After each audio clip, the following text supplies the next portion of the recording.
ربیع الاول کا مہینہ چل رہا ہے اور آج اس کی 11 تاریخ مکمل ہو کر 12 ربیع الاول کا آغاز ہو چکا ہے۔ ربیع الاول کے مہینے کے ساتھ اور 12 ربیع الاول کے ساتھ امت مسلمہ کا جو تعلق ہے وہ تعلق کسی سے ڈھکا چھپا نہیں ہے۔ ربیع الاول کے مہینے کے ساتھ ہمارا اور ہماری نسلوں کا، ہمارے بچوں کا جو تعلق تھا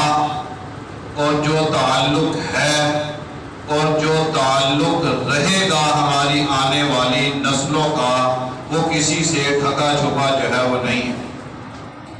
اور ربیع الاول کے مہینے میں عام طور پر رسول اکرم صلی اللہ علیہ وآلہ وسلم کی سیرت طیبہ کے عنوان سے مجالس اور محافل مسجدوں میں، گھروں میں ہوتی ہیں اور ہونی چاہیے۔ یہ ہمارے ایمان کا حصہ ہے اور ہمارے ایمان کا ذریعہ ہے۔ بلکہ ہمارے بزرگوں نے اپنی کتابوں میں یہ بات لکھی ہے، میں اس وقت زیادہ حوالے تو نہیں دیتا، صرف پرانے بزرگوں میں ایک بہت بڑے بزرگ گزرے ہیں، فارسی دان شیخ سعدی رحمۃ اللہ علیہ، جن کو بہت سے لوگ جو ہیں وہ جانتے ہیں۔ وہ فرما رہے ہیں، شیخ سعدی رحمۃ اللہ علیہ فرماتے ہیں کہ زبان کا بابت در دہا جائے گیر، ثنائے محمد بابت دل پذیر، کہ زبان جب تک ہمارے منہ کے اندر جگہ پکڑنے والی ہے، قرار پکڑنے والی ہے، جب تک زبان ہمارے منہ کے اندر موجود ہے، ہماری زبان کا کام ہی یہ ہونا چاہیے کہ ہماری زبان رسول اکرم صلی اللہ علیہ وآلہ وسلم کے ذکر مبارک سے تر رہے۔ صرف ربیع الاول میں نہیں کہ ربیع الاول کا مہینہ آئے اور ہم ذکر مصطفیٰ کریں اور اس کے بعد ہماری جو ہے وہ چھٹی ہو جائے، نہیں۔ شیخ سعدی رحمۃ اللہ علیہ فرما رہے ہیں، زبان کا بابت در کہا جائے گیر، ثنائے محمد بابت دل پذیر، کہ جب تک ہماری زبان منہ کے اندر قائم اور دائم ہے، زبان کا کام ہی یہ کام ہے کہ زبان جو ہے وہ رسول اکرم صلی اللہ علیہ وآلہ وسلم کے ذکر مبارک سے تر رہے۔ ہمارے بزرگوں میں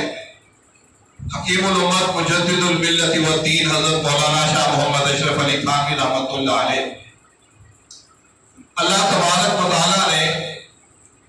بے مثال دین کی خدمت ان سے لی اور یہ بات کو مثال دے کر سمجھایا کرتے تھے، اور مثال سے بات بڑی آسانی سے سمجھ میں جو ہے وہ آ جاتی ہے۔ کسی نے حضرت سے پوچھا کہ حضرت یہ کیسے ہو سکتا ہے کہ آدمی ہر وقت ذکر ہی کرتا رہے، اس میں اور بھی تو کام کاج کرنے ہیں، ہر وقت ذکر کیسے ہوگا؟ کیا آپ جو کہتے ہیں کہ ہر وقت ذکر کرتے رہو، فرمایا اس کا مطلب یہ ہے کہ دنیا کے کام کاج بھی کرو، اور پھر فرمایا کہ دیکھو درزی جس وقت کپڑے سیتا ہے، اس درزی کی ساری توجہ اپنی سلائی پہ ہوتی ہے، لیکن وہ لوگوں سے بات چیت بھی، کپڑے بھی سی رہا، لوگوں سے بات چیت بھی کر رہا ہے، حال احوال بھی پوچھ رہا ہے، تبصرے بھی کر رہا ہے، اگر دکان پہ ٹیلی ویژن لگا ہوا تو میچ بھی دیکھ رہا ہے، سب کچھ کر رہا ہے، لیکن اس کی توجہ کپڑے پہ ہوتی ہے، دماغ اس کا باہر نکل گیا، لیکن دل اس کا سلائی پہ اٹکا ہوا کہ اگر میرے توجہ اور دھیان ادھر سے ہٹ گیا تو سلائی ٹیڑھی ہو جائے گی اور لوگوں نے تو کپڑے پھر میرے سے نہیں لینے۔ فرمایا کہ بالکل اسی درزی کی طرح جو اپنا کام کاج کر رہا ہے، لوگوں سے باتیں بھی کر رہا ہے، دنیا کی باتیں بھی کر رہا ہے، لیکن اس کا دھیان اپنے کام کے اوپر ہے۔ تو اسی کو حکیم الامت مجدد الملت رحمۃ اللہ علیہ فرماتے ہیں کہ یہی مسلمان کی شان ہونی چاہیے۔ مسلمان دنیا کے کام بھی کرے، مسلمان گھر کے کام بھی کرے، لیکن ان کاموں کے اندر جو اصل جو اس کی توجہ اور رخ ہے، وہ رخ جو ہے وہ رسول اکرم اللہ اور اللہ کے دین کی طرف، جناب رسول اللہ صلی اللہ علیہ وآلہ وسلم کی دینی تعلیمات کی طرف جو ہے وہ ہونا چاہیے۔ اب درزی کی ساری توجہ اپنے کپڑے کی طرف ہوتی ہے، لیکن کام کاج اور باتیں اور بھی کر رہا ہے۔ سے ہمیں یہ تعلیم دی گئی کہ ہم اللہ اور اللہ کے رسول کو یاد رکھیں. اسی کو شیخ سعدی رحمۃ اللہ علیہ نے فرمایا نا، زبان کا باور در دہا جائے گی سنائے محمد باور دل پذیر، کہ جب تک زبان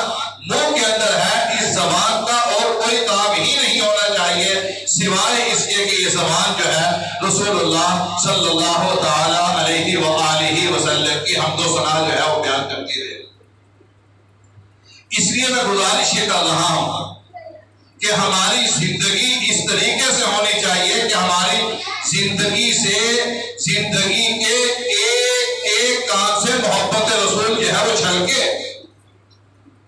ایک ایک کام سے ہمیں رسول اکرم صلی اللہ علیہ وسلم کی اطاعت و فرما برداری ہمارے اندر سے چھلکے، ہمارے اولاد کو دیکھ کر پتہ چل جائے کہ یہ مسلمانوں کی اولاد ہے، ہمارے گھروں کو دیکھ کر پتہ چل جائے، ہمارے محلے کو دیکھ کر پتہ چل جائے کہ یہ محلہ مسلمانوں کا محلہ ہے، یہ علاقہ مسلمانوں کا علاقہ ہے، یہ بچے مسلمانوں کے بچے ہیں. آج ہمارا سب سے بڑا المیہ یہ ہے، آج ہمارا سب سے بڑا جو مسئلہ یہ ہے کہ آج وہ انگریزی تہذیب ہمارے بچوں کے ایمان کے اوپر، ہمارے عورتوں کے، ہماری ماؤں بہنوں بیٹیوں کے، ہمارے ایمان کے اوپر حملہ آور ہو چکی ہے، اور جو اسلامی نشانیاں تھی مسلمان کے اندر وہ ساری کی ساری اس کے اندر سے جو ہے وہ ختم ہوتی جا رہی ہے.